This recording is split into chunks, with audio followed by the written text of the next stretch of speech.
I heard you had a lot of work already this morning. My focus will be today on subsidiarity.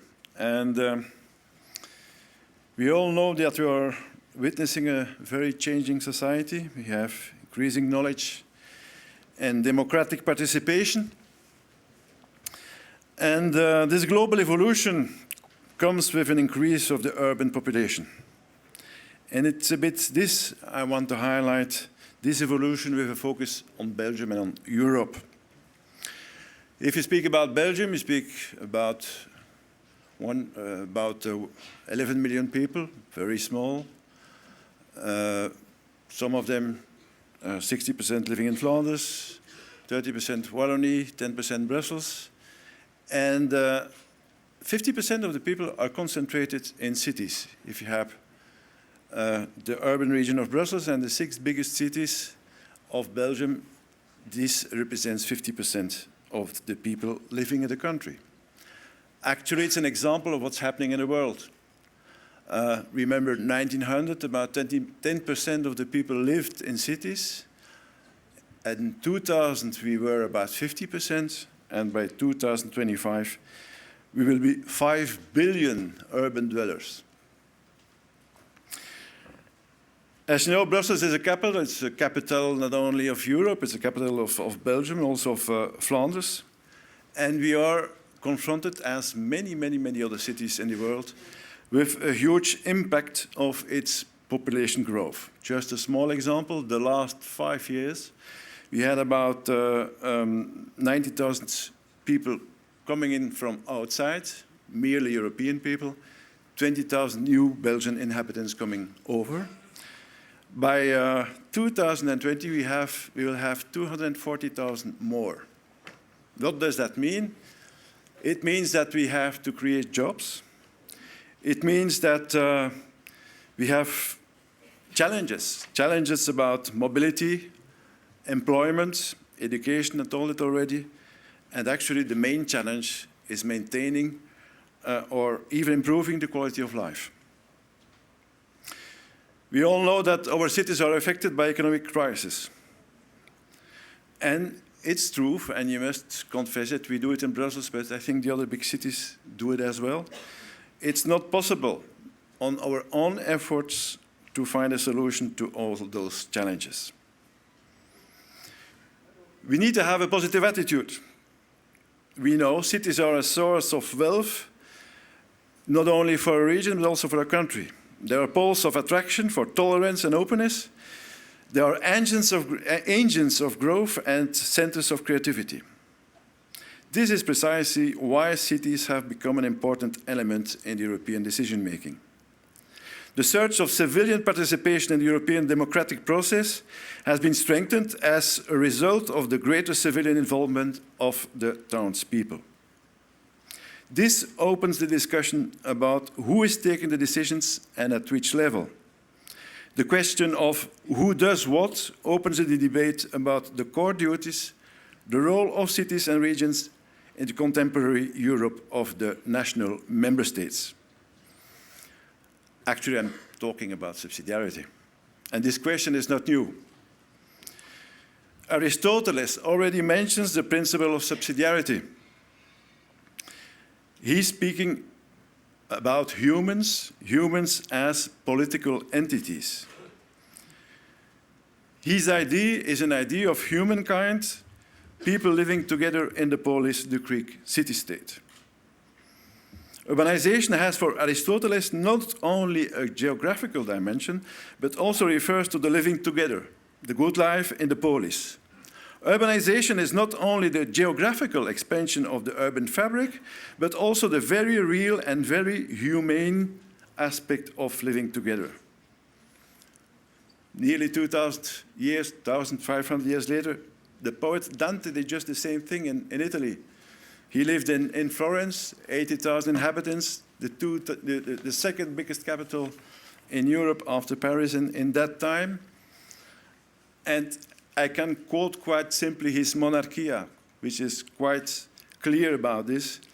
He says, so she speaks about the society, creates for one end the individual, for another the family, for another the village, for still another end the city, for another the kingdom, and finally for an ultimate end by means of his art which is nature, the eternal God brings into being the human race in its totality. So he already speaks about the problems of organizations of his city-state.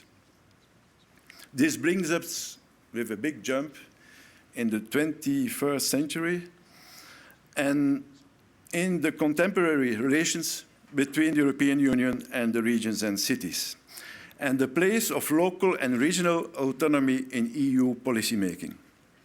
Let us be clear. The cities are becoming increasingly important and will in the years to come gain status as crucial factors in European decision-making. So we must carefully think about how to embed these cities in European democratic decision-making, about how do we empower them effectively in the European story. At present, the national member states take the decisions. They take decisions for the regions.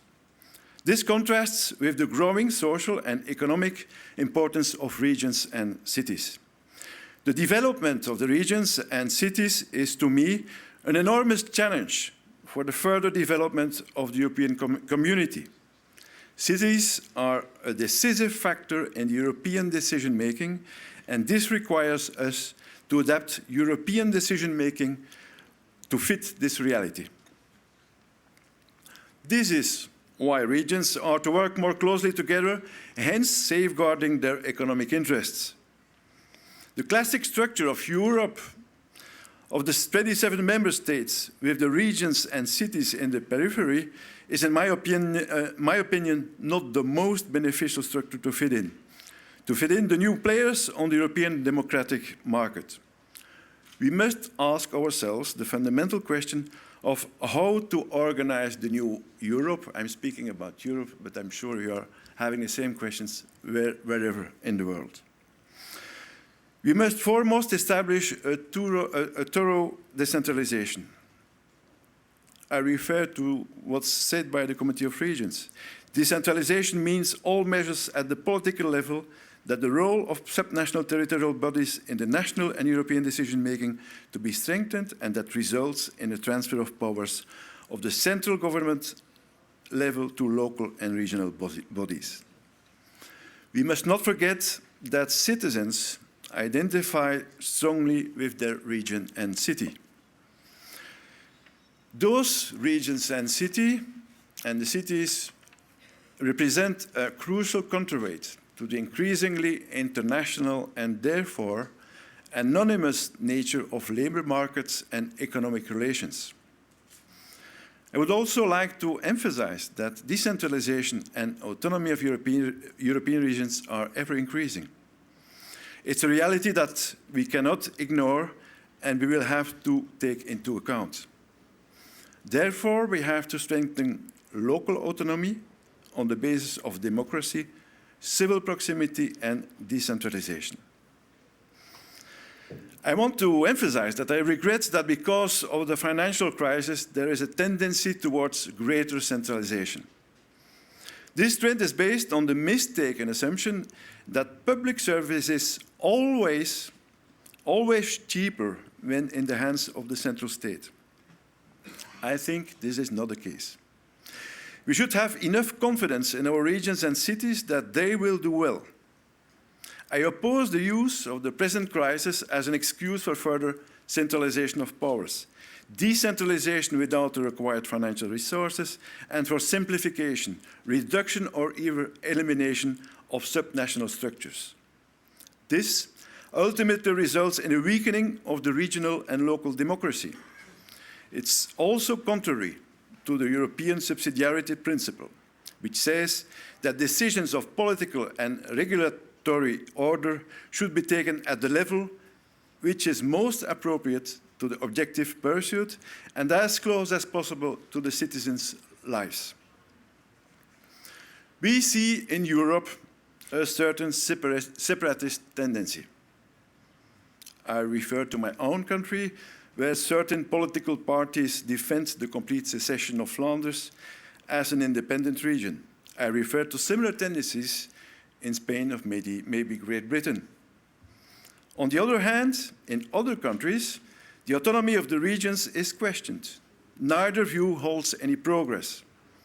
I put forward an inclusive Europe, with regions and with cities, not a Europe of nation states, not a European of the regions. I speak with the regions and with the states. We ought to develop a structure which allows the regions and cities to have a fundamental place in the European Parliament. I plead for the creation of some sort of European Senate, a second chamber of the European Parliament which is attentive to the problem of the autonomy of the regions and the growth of European cities. I also suggest to strengthen the dialogue between the European institutions and the regional and local territorial authorities to the purpose of direct cooperation between regions, cities and municipalities and the European institutions. Through this organized approach, I am convinced that we can build a better Europe, a Europe which will be better mirror its first and foremost stakeholder, and I'm speaking there about the European citizen. Thank you.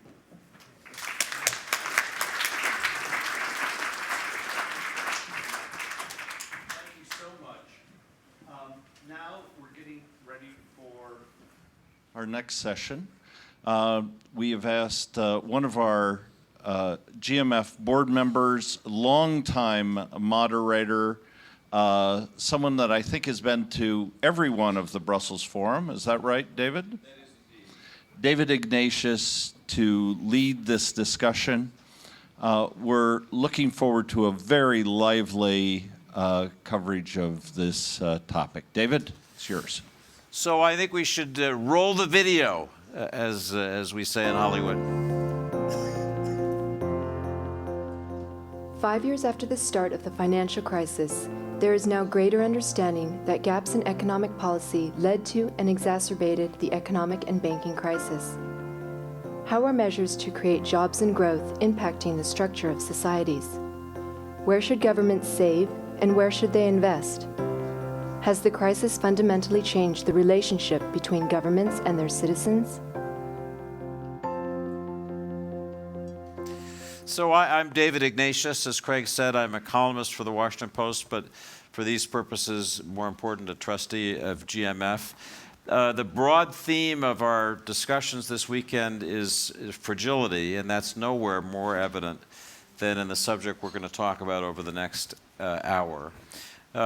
Over the last 5 years, we've seen the global economy, but in particular the economies of the EU, the United States, Japan, the areas represented on our panel, under severe stress. There are different names that we give, the Great Recession, the Long Recession, but this has been a period of enormous difficulty, all the more so because it almost seemed to sneak up on people unexpectedly. In terms of politics, it's been a period of political polarization. I think it's safe to say in all the countries we're going to talk about. It's been a period in which political institutions that are charged with coming up with a response to this great economic crisis that's befallen our societies have been seen as failing to do so. It's a period of political blockage and difficulty, and perhaps as a result, it's a period in which we've seen the rise of extreme parties visibly here in Europe, but I think it's certainly true in the United States as well with the Tea Party movement and others. And then finally, the broader background for the immediate crisis that we're talking about is the process of long-term demographic change, which is affecting the EU societies, is affecting the US, is affecting Japan, in which our societies are aging. The number of working-age people who will be able to support the pension and welfare promises that are made by the welfare states that exist to a greater or lesser extent in each of our societies are changing. The median age in the EU, to cite just one statistic, has risen from 35.4 in 1991 to 41.2 in 2011, and there's every indication that that's going to continue to climb fairly steeply. So you have radically aging populations. I want to introduce the panel, which is a group of people who have very different and interesting perspectives on these changes, both broadly considered in terms of the particular ways that countries are going to deal with them. And I'm going to start with the person on my far left. Minister Elsa Fornero is Minister of Labor and Social Services in Italy. She is an economist, an expert on pensions, aging and retirement issues, and has done serious and interesting academic work in this field. Next, Miriam Sapiro is Deputy Trade Representative for the United States.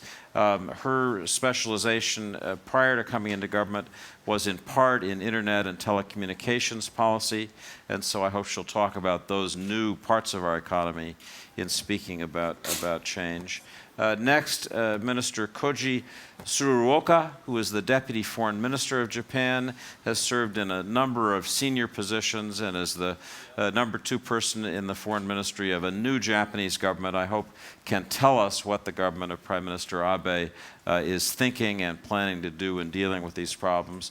And then finally, an old friend of GMF, Frans van Daal, who is currently a senior advisor with Deloitte, dealing with intergovernmental issues, but in his career was a Belgian diplomat and was for 4 years the chief of staff to the president of the European Council, so has dealt with the EU and its mechanisms closely for years.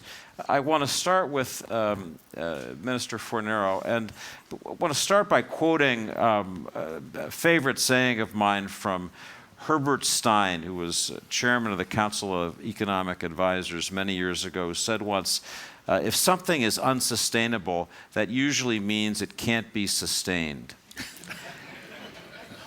And looking at the situation that the developed world faces, in which very large promises have been made to the working population, to the citizens, about the kind of welfare, pension, other social benefits that they can expect, a reasonable person might say those promises will not be sustainable, that they need to be changed. So I want to start off the question with you, but I'd like to ask the panel as a whole. As we look at this crisis, economic and political, what needs to be changed in the basic social contract that's been on offer for several decades now? Minister. Thank you very much, and thank you all for having me here. Perhaps I have to start by saying that I am a member of a government, of a technocratic government. That means that we have not been elected. The government is Mario Monti's government, and it's at its end since we just had new elections. We started because Italy was on the verge of a very severe financial crisis. The crisis was clear, was not just a threat, was very clear. And politics was blocked in Italy somehow.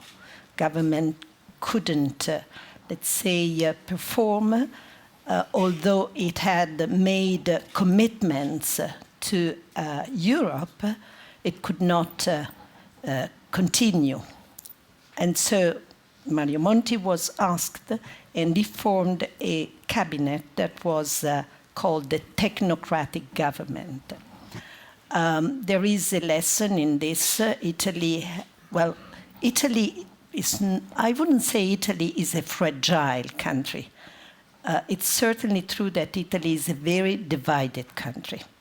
Italy is divided geographically, generationally, and also by gender. So it's the 3G of Italy division. And it has always been said that Italy does not tolerate cold showers, but prefer, let's say, gradualism in reforms. So all the, let's say, structural weakness of the Italian economy and also Italian society were known. And the previous government had enacted many reforms, but with, let's say, very, very extreme gradualism in tackling, for example, the pension expenditure and the unsustainability of the pension system. So when we started, we had no other choice than to act immediately with severity, and I was asked to perform the pension reform. We did this in 20 days. I can remember clearly all of them, maybe hour by hour. And then we ended it with this reform, which is severe. In a way, it is a cold shower. It is a shock. And it proves, because we did not have a general strike, and this, in a way, changed the, let's say, feature, the profound feature of our pension system, meaning that, well, you all know that a pension system is a public expenditure program, and so it allows for a lot of political interference. What we did, and was already in there from previous reform, was to change and to give the system transparency and to say, okay, your pension will depend on the contribution that you pay all over your life, working life, and the age of retirement. Very simple. Everyone can understand. It's not the state that is paying, giving you your pension.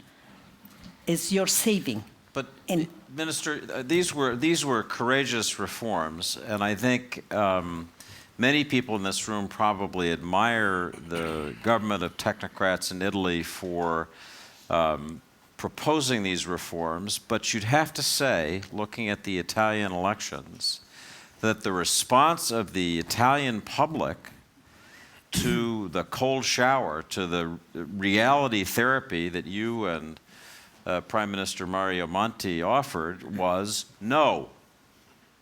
So I want to ask you to come back to this after the elections. Is the right thing for people like, people who were economists, people who were ministers, to say, I'm sorry that you don't like it, but it's necessary and we're going to keep doing it? Well, I have taught a lot about prevalence of the economic reasoning or economic rationality and prevalence of politics. When we joined government, it was the prevalence of economics over politics. But then politics come back. And there is certainly something that perhaps, also because of lack of time, because we had very little time, and I can assure you that we have worked a lot. And because of lack of time, we did not succeed, perhaps, in explaining people what we were doing. And not the beauty, but certainly the fact that after the sacrifices, something good will arrive. For example, I used to explain the pension reform, which is really severe, by saying, okay, but we have now a new balance between generations. Because what had been done before was, you said before, a lot of promises and asking the young and future generations to pay. And this is unfair. So I said, if you look at the reform, not just in the ugly side that ask people to work longer and to have their pensions depending only on their contributions, but if you look at this restoration of a generational balance, maybe since families are still there and there are generational relationship, maybe people will understand. But it's true, I admit. Politicians, when the general elections, but I would say it's party. Here you have bad political parties, and I have really to blame them, also because in the electoral campaign, they did not even want to explain people. I know that explaining is difficult, particularly when people have no jobs, the young, they are losing their jobs, the elderly. For women it's difficult because we are losing local services for families. So life for people is becoming more difficult. And I know it's not, you cannot just go and lecture people, no. But maybe at least part of the population will understand. But I'm sure that for politicians and for political parties, and this is because we had a very bad politics for the past 20 years, concentrating on just one person, too much personalization on our political life. It was being pro or against Berlusconi. And this has resulted in... Well, now that's over, or I guess it's not. So we'll come back to these issues and to Italy in a moment. But I want to turn to Miriam Shapira and ask you, as the American representative on this panel, we are struggling to address the basics of our own fiscal financial policy without a lot of success. You'd have to say that our institutions, at least the congressional part, have been in an impasse now for several years. I know because of your role as Deputy Trade Representative, you have what might be called a new old idea to deal with this fragile world where economic crisis and political dislocation are causing difficulty, namely trade. And maybe you'd speak about trade, but I'd also be interested in, I know the audience would be interested in your just saying a word or two about the political situation in Washington as people try to confront the core economic issues. I'm happy to, David, and thank you and the German Marshall Fund for having all of us here today.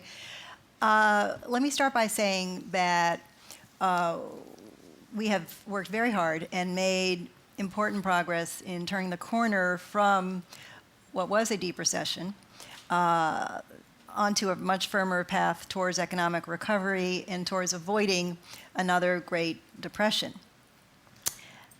I say that by citing nearly 6 million new jobs that we've created over the last few years. Our exports have reached an all-time high. Our housing market is starting to recover. And there are various other indications that we are on the road to a recovery. We've managed to lower our unemployment rate to 7.7%, which is still unacceptably too high. And we're taking steps to continue to create more jobs. I should note the EU unemployment rate in January was 11.9%. We're obviously also very concerned about the state of the global economy because our economy is so closely linked to that of our major trading partners. What we've done is to focus and will continue to focus like a laser on jobs and growth. To do that includes not only having a strong trade policy with ambitious goals, but also making sure that we have a strong education system, that we have a fair tax code, that we continue on the path towards deficit reduction, and that we do it in a balanced way. We continue to empower our entrepreneurs to innovate. We continue our strong commitment to research and development.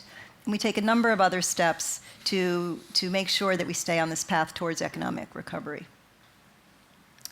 And I wonder, looking at the numbers that you cite and the evidence that the U.S. economy is turning around, the fact that U.S. unemployment is now beginning to fall fairly sharply, is there anything that you think that the U.S. has done successfully that would be a useful model for the other economies in crisis, political societies in transition, the subject of our panel, that you'd like to mention? I mean, if there's one thing that the U.S. has done right, we've done a lot of things wrong, what would that be? Well, it's hard to generalize. Every country is obviously different. I would say one factor, if I had to just pick one, is the willingness of this administration to make tough decisions. If you'll recall, when the president first came into office, he inherited a very challenging economy. The stimulus package was not a popular decision, but nonetheless one that was the correct one. And I think continuing to make difficult decisions, I think Elsa alluded to some that are facing Italy, and it goes for many countries. I think that's going to be a critical part of recovery. And also, as I said, focusing like a laser on jobs and growth and making sure that each country is doing what it can to promote that important linkage. I'll just note one interesting statistic that I found in researching this panel, which I think probably makes it easier for the U.S. To rebound, and that is that it makes so much less substantial promises to its citizens in terms of their social protection. Just to one number that indicates that. Among the EU 27, 30% of GDP is spent for what Eurostat describes as spending for social protection. These are 2009 numbers, but I think they're still basically the same. By comparison, the US spends 18%. 18% versus 30%. And China, interestingly, the communist welfare state par excellence, spends 7%. So you see a lot of difference in terms of flexibility and policy response for the U.S. I want to turn now to Minister Tsuruoka from Japan. Japan, as countries went through this enormous economic crisis, one grim thing that they often said to themselves as they went through this sense of having been over indebted and then deleveraging was that they might be entering the lost decades of Japan.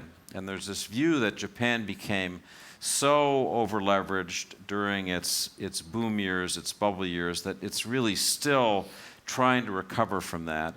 Your new Prime Minister, Abe, who just visited Washington, is seen as somebody who has some new ideas about getting the Japanese economy moving more quickly, becoming more dynamic in the way we remember Japan in the 1980s. Maybe you could speak a little bit about Prime Minister Abe's policies, what's different about them, and how you think they're going to break out of this crisis that's our subject.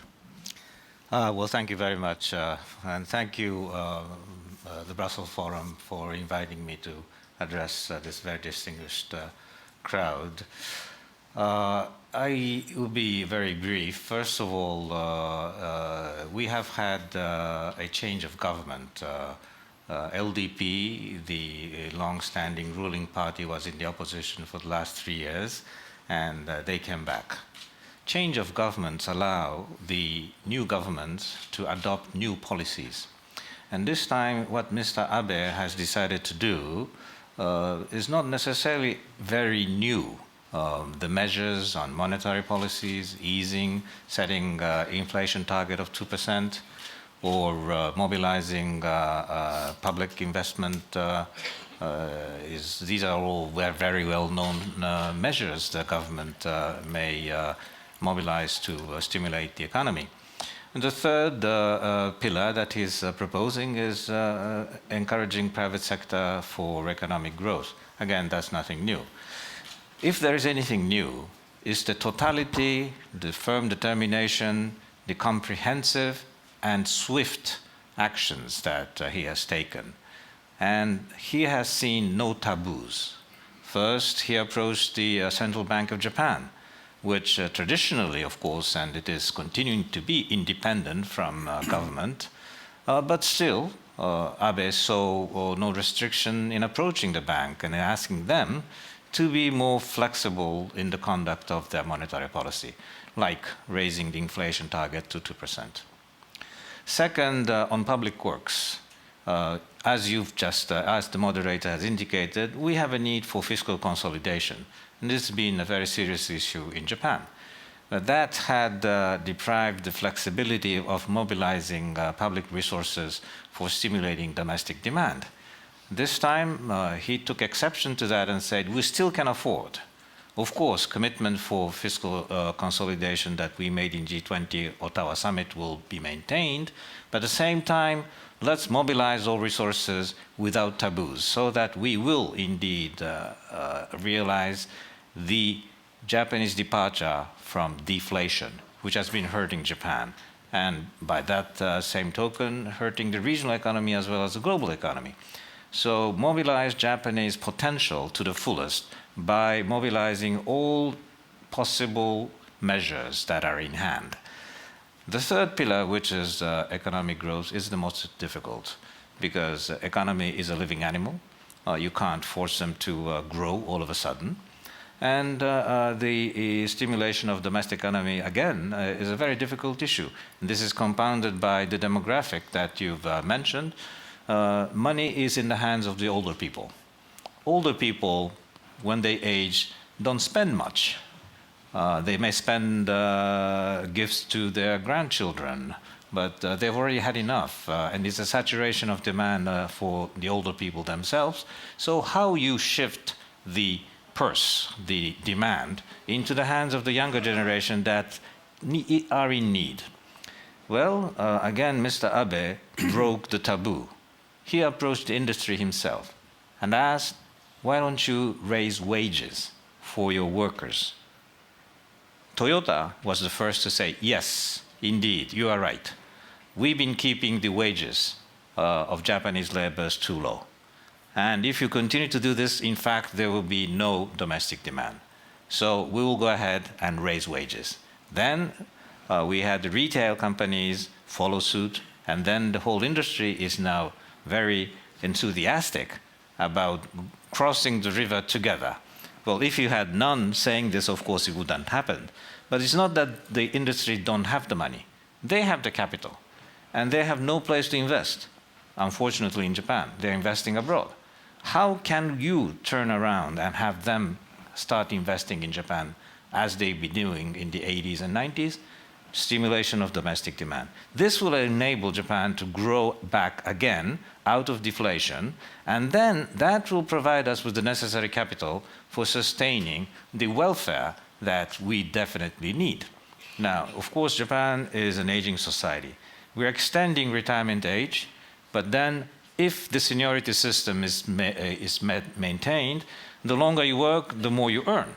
But the less effective you are as you get old, so you have to have a different social contract that if you are past the age of 60, and this is now in discussion in Japan, so I'm not telling you the final result of the debate, it is still ongoing, but after certain years, like say 60, 63, perhaps extending this even to 65, you may retire, but then could be rehired on a different basis.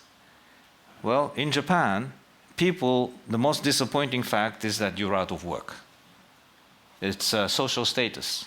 It's the well-being of the individual. You don't want to lose work, although you may be getting old, although it may be better for you to look after your grandchildren. You'd like to say, I go to that company every day, I work in that factory every day, and that's the cause of the pride. This is the work ethics of the Japanese people. So combine that with the diminishing returns that is inevitable with the age. At the same time, continue to make these older generation productive.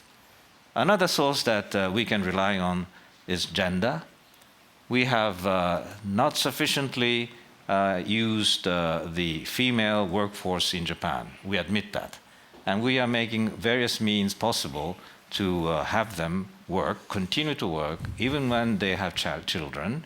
And if we can be successful in structuring this better, then, in fact, we will have more children, more babies, and then back on a growth track with a corrected demography. Thank you. That's fascinating because you really have said, Minister, that Japan is now in the process of revising its social contract with its citizens, if I understand you. You're looking at the basics. You're saying fundamentals won't change, but some of the assumptions will. I am curious about one thing. I see female labor force participation in Japan, according to my numbers, is 63%, compared with about 80% in Sweden. So there's a big additional boost of workers and output that you could get by raising female labor force participation.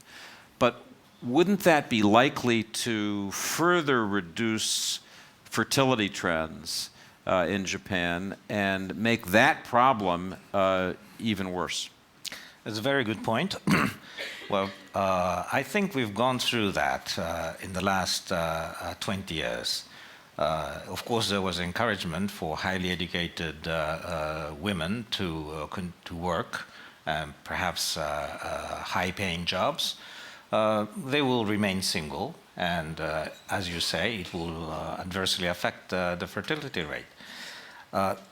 That is now very well known. So there are a number of measures that are already existing in Nordic countries, for example, where you could leave your child or baby in the hands of experts, well-trained people, and then continue working and picking them up in the evening after you finish work. And we were late, I admit, in setting these systems up. But we even now have those in the middle of government agencies. We are still short of that, and therefore the ladies are not reassured that they should marry and bear children as of yet. But it is an awareness that is widely shared among the Japanese public, and that will allow the necessary investment to go in. Prime Minister Abe, who took over from the government of Democratic Party of Japan, which put these social welfare issues up front, is not departing from putting priority on those issues, because these are indispensable for the comeback of Japan and the revival of Japanese economy. Now, the one question I just wanted to just briefly mention, the response of the market for the last half a year or so since Abe took office. The Japanese stock market hit the highest in 4.5 years just last Friday. It's been rising all along. So the perception of the market is now very favorable. But more important than that, it's been a tradition in Japanese politics that the popularity rate of the cabinet is highest on the day it is elected and it is appointed. Next day, they start losing. In a few months, half of the support rate is gone, and then they have to leave. That's why we always change prime minister every year. Now, this time, Prime Minister Abe's cabinet received 50% support when he was appointed, and now he enjoys more than 70% support on the opinion polls. This is a drastic change from the past governments. That's why he can mobilize unprecedented means, because he's confident the public will support that. And we will continue to do so, and we will be having an election of the upper house coming July. And if the trend continues, we will no longer have a divided government. The parliament by the ruling party, of course the government by the ruling party. And that will assure a very steadfast, comprehensive policy implementation, the ones you already know. So President Obama has those same numbers, but in ever since getting reelected, his popularity has been falling to his to his sorrow. So I want to turn finally to Frans van Dal, and we've been talking about the social contract. If there's one thing that I think the world of Brussels that you've worked in all these years symbolizes, it's the way in which the new Europe promised to the citizens of Europe, I shouldn't say guaranteed, that there would be this contract between the government and the people. Les acquis, we often speak of, the things that you've acquired, your rights as a citizen and a worker. And so I'd ask you to speak about this crisis with particular reference to whether some of les acquis, some of the things that people came to believe were their rights, are going to have to be given up so as to have the more flexible and dynamic economy that Europeans want. Yes, thank you, David, and I'm happy to be together with you all. Just before addressing the point you're making, just one small detail, which was prompted by one of your figures about the points of GDP which go to social protection in Europe as compared to the United States. Allow me to add another figure, which is about money spent on healthcare. In Europe, it's more or less 9%. In the United States, it's 16%, and it's growing, or it was growing till Obamacare came. It was growing 2.5 times as fast as the American GDP. So, well, we all have to struggle with keeping the cursor in the right place as far as social protection is concerned, whatever system it is. I think what we are in, and now I'm going to the point of the social contract. Basically, we adopted a German currency. Entered into a crisis. I think the most dangerous moments of the crisis are behind us. Van Rompuy spoke to that yesterday. We now have to do with, in a way, stands to reason. If you import a German currency, you end up with having to import a German economic model. It's not just copy-paste, but it's a lot. It has a lot to do with that, which means that growth will only come from structural reform. And the structural reforms we are going to have, there are many, many of them, but the most essential ones are retirement age, and that is a consequence of demography. By the way, you mentioned Japan, the United States, and Europe. You should have mentioned China as well, which has a demography which is probably even worse. Quite right. But they have a lot of labor reserve at the same time. The retirement age, obviously, in all European countries are grappling with this problem. See the rather courageous decisions and negotiations President Hollande had with his French trade unions. The second thing we will have to do is structural as well, is that we have to introduce more flexibility into the labor market. Again, these two, I think these are the two priorities. They will not destroy the social model, they will adapt it. It's a question of adjustment. It's not a new paradigm, it's a shift of one paradigm from one position to another.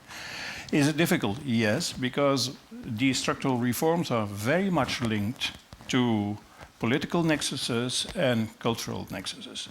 And in a way, the things you are asking some people to do is sawing off the branch on which you are sitting. But that is going to happen because we have all looked into the abyss and we didn't like what we saw.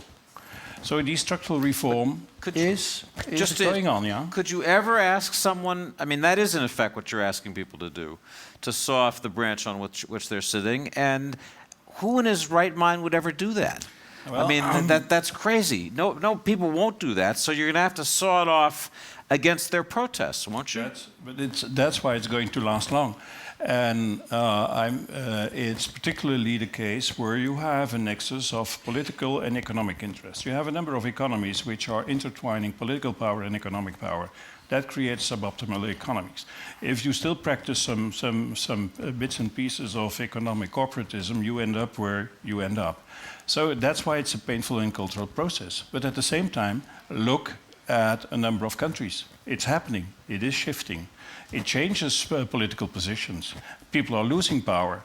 I was involved with every European Council for 3 years. If I see now the people who are sitting there, I think 2/3 are new faces. You know, you put it bluntly and well. the question I have when I look at Europe is whether Europeans want to be Germans. You know, they may need German economic structural reform to be as prosperous as Germans, but do they want to give up? Well, before we turn to the audience for questions, I just want to ask Minister Fornero, because we've spoken about many issues on which you've done academic research. I don't want to ask an academic question so much as a political and even an emotional one. Italy now, like Greece, like Spain, is going through a trauma that it hasn't seen since World War II. The numbers that I saw talked about youth unemployment, measured various ways, but youth unemployment in Greece and Spain approaching 60%, youth unemployment in Italy and Portugal on the order of 40%. So I want to ask you, in commenting on these questions about les acquis and what's going to be given up, what's it like to live in a country where you have 40 to 60% of young people with no job, and what's that going to be like, you know, 3 years, 5 years from now? I'm sure we'd be interested in any thoughts you have. Then we'll turn to the audience. Well, since you also said from a personal point of view, I admit that being a labor minister in Italy, having to do with social policies with little money, and also having to do with the equal opportunities issue, well, is a very uncomfortable position, personally. Emotionally, you said. And this has been true. There is, well, hope. Economists are usually very rational, and they believe in rational process. And I am a professor, so I believe in talking to people.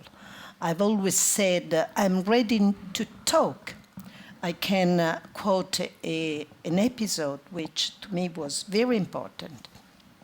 There was a trade union, very far left, even far left than our biggest left trade union, and they sent an invitation to me, supported by more than 1,000 signatures by workers who wanted to meet me in their factory, possibly. And I said, yes, of course, I'll go there. I'll go and talk to you. But then I was sort of scolded by the trade union, saying, oh, no, this is not for ministers. This is our job to talk to workers. And I said, no, I have a different opinion of what good behavior is. And so I want to meet them. And it was very difficult because they were very angry, because we had just enacted the pension reform, the labor market reform, which is not impoverishment of labor relationship, because that I haven't done, and I don't believe that that's the key to compete with China. We don't compete with China by impoverishing our labor market relationships. No, I don't believe this. We compete by getting better relationship, going through apprenticeship and all these kind of things. Okay, so they were angry because they accused us of not having done sufficiently in terms of cutting privileges of politicians, of, let's say, the upper class that has not paid. It's true. And this is a question that we haven't dealt with enough. That is distribution. So I believe that we can have social contracts that are transparent, efficient, and democratic. I believe even our welfare system can be based on this more than on political redistribution. And so I believe this is possible. But of course, we have to have less tax evasion, which is an issue, less less corruption, which is another issue, less privileges hidden in many, less protections for some groups. And so it's a long way, because we have 20 years of bad politics, as I said before. Thank you for that. That's, for me, that's a takeaway for me, and I just want to note it because it's something I want to perhaps write about. But your basic point is, I think, the beginning to the answer to the question that this session poses, which is, how do you rewrite the social contract so that Europe, Japan, the United States can grow again? And that means giving up some of these privileges, these acquis, and people will accept that if and only if they feel that the system is just. That sense, that fundamental sense of that social justice, fair treatment of different classes, different backgrounds, different groups is essential, and I think you put your finger on it. So let me turn to the audience for questions. I want to start with the former Minister of National Economy in Greece, my friend Yanis Papantonio. Thanks, David. Hold on, let's guess. Microphone. I'm sorry. Thank you very much, David. The topic we talk about is huge, but I will try to be as concise as possible. Now, despite the reasonably optimistic prospects of the United States economy, I think the overall prospects of the global economy are rather gloomy, particularly for Europe, for Japan, and many other areas. Before asking the question, I would like to lay down what I think are the main elements of a strategy for global economic recovery. The first two elements are those which are already in action, which is austerity and supply-side reforms, the new social contract you talked about, through which people will have less rights, but more obligations, but better economic prospects so far as employment and incomes. This is the new deal that will have to be applied in our countries.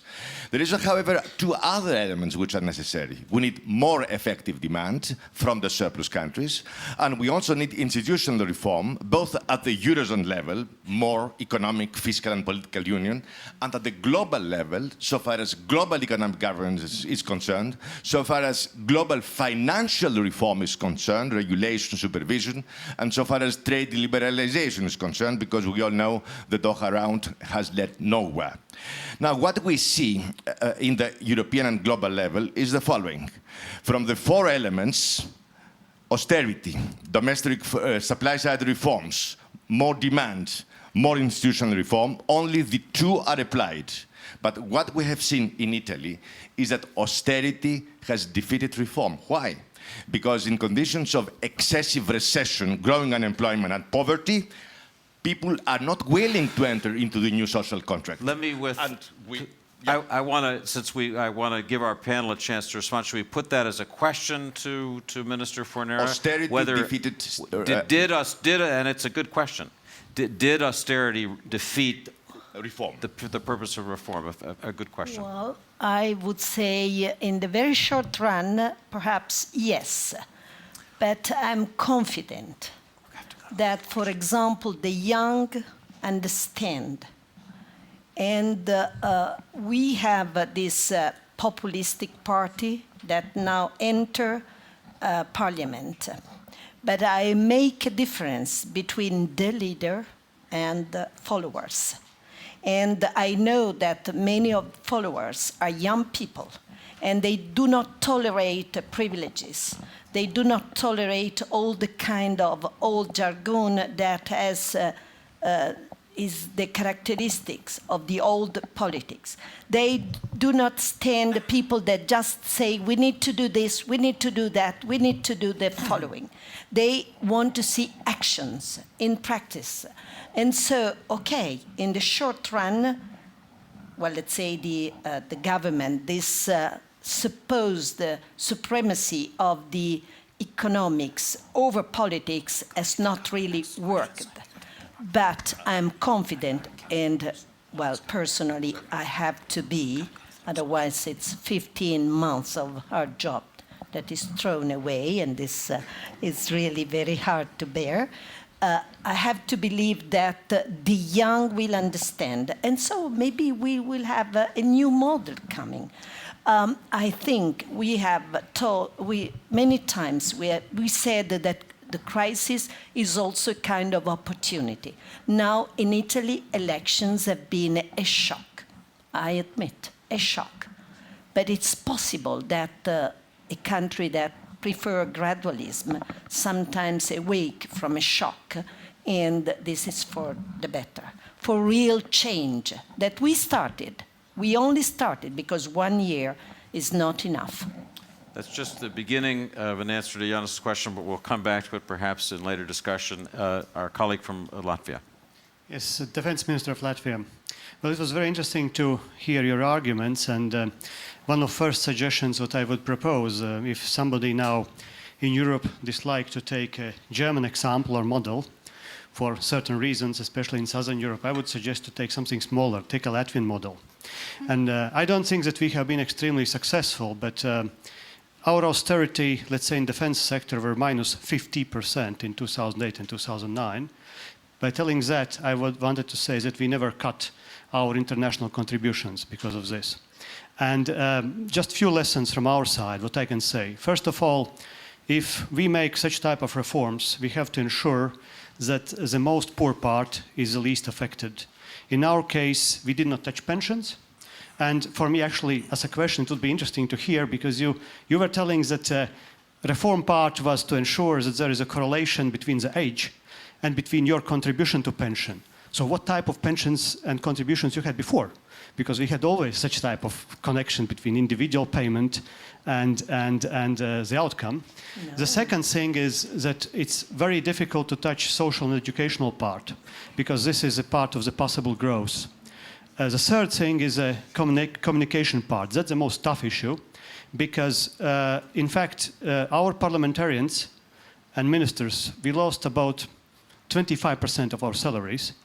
And I would say that this, also our bureaucracy lost that. And I would say that this was still not satisfactory, because even by trying to say that politicians are losing just like the ordinary population, there will be some part of population which will always tell they should work for free in general. So nobody loves politicians, nobody loves bureaucracy. So you have to be a balance between cuts and solidarity and between the state efficiency. And this is one of the problems where we see still a necessity to work on. And the final thing is that I think we need still in Europe, for those countries who went through the reform like we have now growth plus 5.6%. We hope we will keep to that. But we need a common communication strategy also for our own population and the population across the borders. Because if we give a populistic promises, if we are not capable of giving a one message, we simply open the gates for a rise of populistic parties like we see now in Germany is coming up before elections, like in Italy and somewhere else. So I think that's an important issue to speak also in one voice, not only act in one voice. Thank you. Let's take a couple more questions. Bruce, and then this gentleman here, and then Chairman West.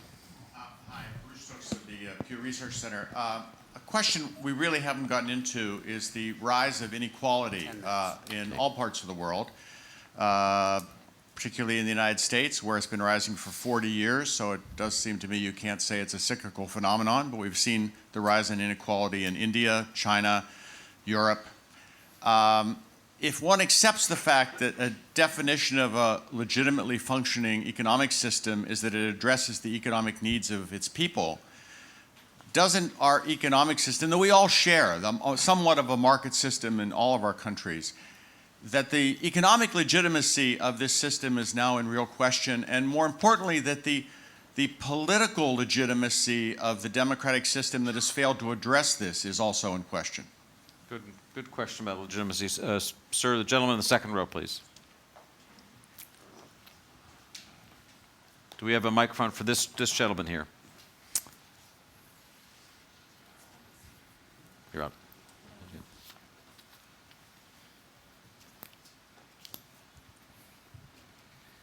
Ettore Greco, Institute of International Affairs in Rome, Italy. I have a question for Mr. Sroka, very specific one. You mentioned the very worrying demographic trends, which are indeed widely seen as a stumbling block to growth in Japan as in other places. And you mentioned some measures that are being taken or can be taken to cope with this problem. May I ask you, you think a change in migration policy can be considered?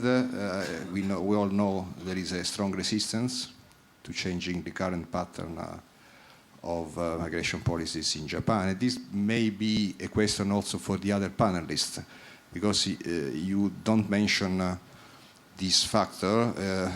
Aging society may benefit from a more liberal migration policies. Good question. And Robin West in the first row.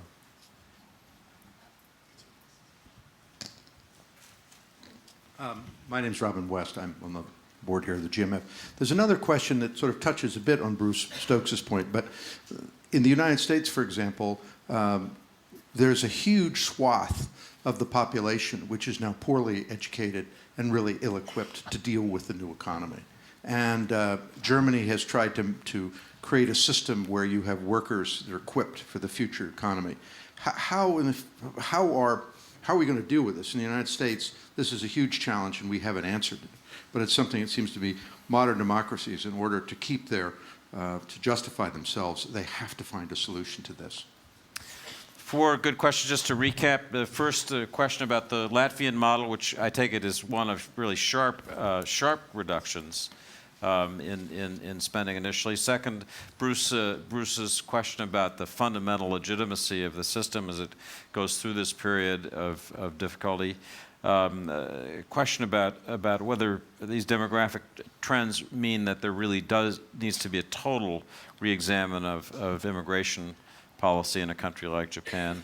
And then finally, Robin's question about the ill-equipped part of the labor force. And let's let each of the panelists choose among those subjects as you like, starting with Mr. Van Dahl. Yes, about the Latvian model, we distributed the Prime Minister's book on the Latvian crisis to all members of the European Council, so we thought it was a very interesting read. They did something which proves that even if the politics are difficult, you can reform structurally. Latvia had the alternative of devaluing. It did not. It chose internal devaluation, which arguably is much more difficult, and it succeeded. And when we were talking about the branch we are sawing off, I mean, if you have 50% or 60% youth unemployment, the pressure in your system politic and your system social are such that you have to reform. And I think it is a hugely contributing factor, and it's good to have the Latvian example because it proves it can be done. Yes, Minister Soroka. Thank you. I first of all like to mention or talk about inequality or question of equity, because this is in my view, most important issue we always need to keep in mind. Equity within a country and equity among countries. Because unless this question of equity is kept in mind of the policymakers, you are just digging holes in which you will fall in due course. Stability, social fabric is extremely important. If people are jealous about others, and now that we have the internet and the Facebook and all the means of communicating each other, rightly or falsely, there is this jealousy element that you are inviting in the minds of individuals. So if there's no sense that the world is fair, you are breeding conflict that will eventually surface. This is an issue that I believe is very important, and Japan has been based on the egalitarian concept, which allowed us to be fairly stable in the past decades or so, and we intend to keep it. We are raising consumption taxes. It is currently 5%. In 2014, April, it will be 8%, and then another year goes and it will reach 10%. You may think it's still cheap, and I agree. But consumption tax has had very strong resistance because, by definition, it is not egalitarian. And that is the level of equality, equity that we put value on. And I think we need to keep this in mind. Migration policy, yes, fine. The diminishing labor force in Japan is detrimental for growth. I fully agree, the Japanese public agrees. But of course, there is very strong resentment against bringing in foreign labor in Japan. Why? Because Japan is not a capitalist market based on capital. It is a market based on employment. I said earlier, the aging people, the last thing they want to do is to leave the country, the company, leave work. They're not waiting to have a free time where they will play golf or go to tourist sites. They want to continue working. This is the life for them. So if you have people coming from elsewhere, not necessarily fact, but seemingly depriving these people from work, it is going to disrupt the social fabric of Japan. So we have to be very careful about this, although we fully take into account the need of doing this in a win-win operation. There are excessive labor forces that are available to work in Japan. We don't have sufficient experience in the past of integrating them, not forever, for a limited time, and then use these labor for our advantage, as well as for these people to gain income that they could use back home. Europe is more experienced in that. Germany is very experienced. We've been looking at those experiences, what model we could introduce. We haven't been successful, to be very honest, but this is a debate that is going on. Again, this is a fight against the vested interest and the unprecedented means, whether we can mobilize them. If we can, we need a very strong political support among the public. Mr. Abe, as I said, may have the strong political support to introduce something unprecedented in Japan. Thank you.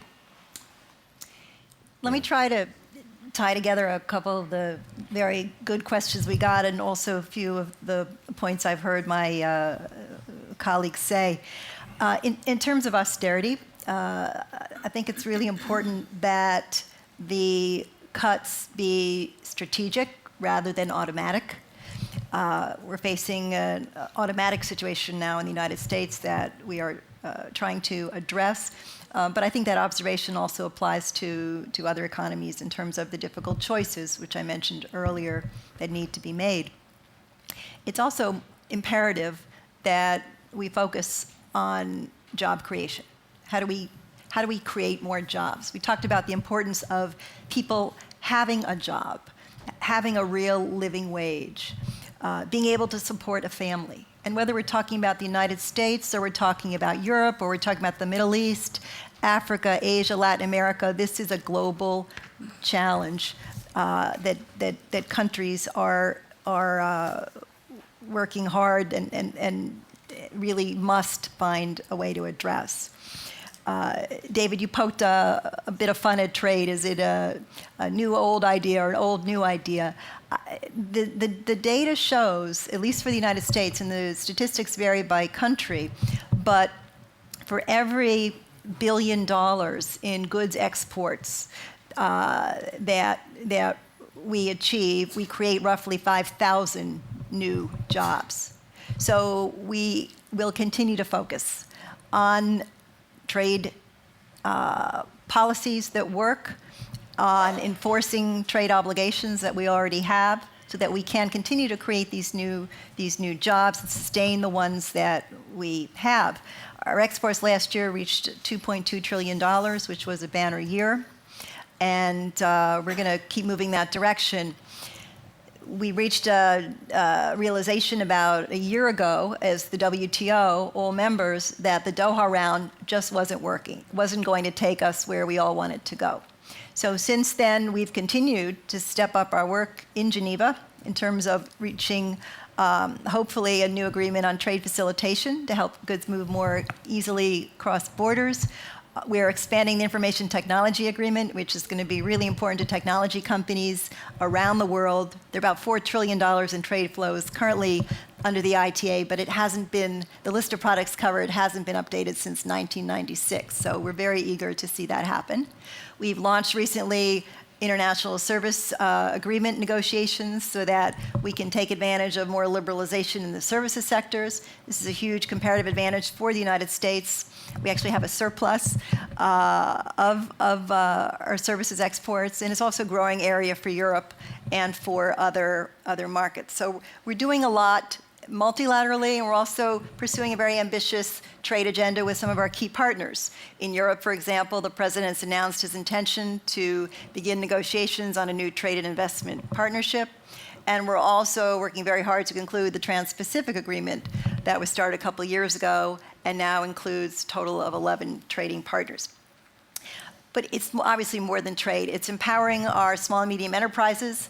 Currently, only about 1% of our SMEs export. In the United States and in most countries, SMEs are the backbone of the economy. So what can we do to make sure that they have the tools to compete effectively overseas is going to be a critical challenge. I mentioned earlier education, making sure that we have excellent preschools and education at the lower levels, and then at high school, that we're really training people to have the skills they need to compete in a global economy. We actually have jobs in the United States we can't fill because we don't have trained workforce that can step in. So that is another big challenge that we have. In terms of growing inequality, that is something that we are very concerned about. We'd like to see the minimum wage rise so that people who work full-time don't have to worry about falling into poverty. That shouldn't happen. We're also trying to restructure the tax code so that we can close loopholes and we can make it more equitable. So I think these are challenges in the US, but they're also common challenges. And I think together we can continue to find new ways to approach them, hopefully successfully. Minister Fornero, let me ask you to conclude. Well, just a very quick answer to Latvian minister. You said you don't know what a non-contributory pension is, but indeed you should, because before the reform in your country was done, I remember I was asked by the World Bank to go as an expert and visit and provide assistance to the World Bank. And I clearly remember that your pension system was, before the reform, was just a kind of defined benefit by, let's say, political choice, not by economic choice. But there was an episode when I was there that was very touching, and I always remember, and it gives me the occasion to maybe to conclude my intervention. And that is, I had the opportunity to talk to people, and I remember there was an elderly woman who was a representative of a trade union of retired people. And she talked to me, and she asked, do you think there is room for a small increase in our pensions, or shall we ruin our prospect of joining Europe? This was the question, which moved me. And it gave me the idea that there was a sense of direction in that country, that even that elderly woman had understood very well. And this is exactly what maybe we in Europe have lost, a sense of direction, of unity. Just briefly, Germany. Well, in early 2000, Germany was considered the ill economy in Europe. They had reforms, tough reforms, the Schröder reforms in the labor market, which in Italy we took as an example, as a benchmark. Certainly we are not Germans, we are Italians, but we took as an example. But the 2 years or 3 years after the reforms, unemployment increased and then started decreasing. which did steadily until now, and particularly youth unemployment now is 2 points higher than general unemployment, not 3 times higher. And this is due to, well, mainly due to training and education, taking seriously the way people are trained, because not everybody wants to have a degree or a master course or a PhD, and they take very seriously training, technical skills. And this has proved useful, very useful as an instrument against youth unemployment. But it also says that we have no immediate response to unemployment except possibly one, and that is to have resources to lower, now in the recession, to lower labor cost. So we need to have actions to improve productivity in the medium term, and we need terribly resources to lower cost right now in the recession. So thank you to all the members of the panel. I apologize to those I couldn't call on because we ran out of time. Just the briefest closing comment. In what Ms. Sapira said about trade, I thought I heard something that characterizes all of the important policy recommendations. Things that over the long run benefit everybody, like more open trade, in the short run hurt some individuals. And I'm so struck listening to this panel that the definition of leadership in periods like this is to have a clear enough definition of the long-run benefits for everybody, that the short-run costs, which are real, will be ones that people are prepared to accept. So thank you all, members of the panel, for a wonderful discussion. Thank you, David. Thank you, David. We're getting